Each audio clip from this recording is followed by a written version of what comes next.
الأمة العربية في كتابة تاريخها، الكتابة نفسها فيها شيء من النقص المادي.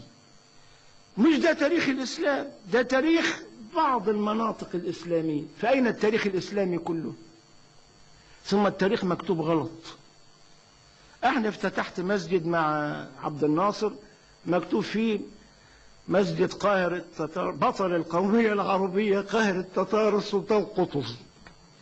طب وقطز دخل ايه في القومية العربية؟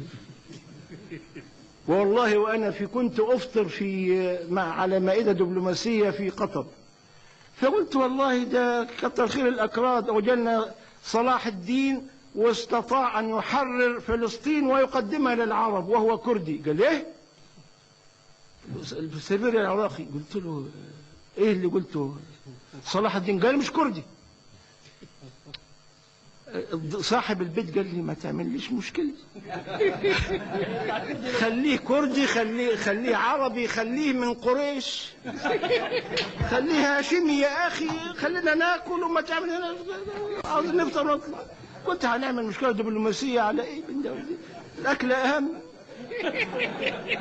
ما هذا البلاء؟ انت بتنكر الحقائق ليه؟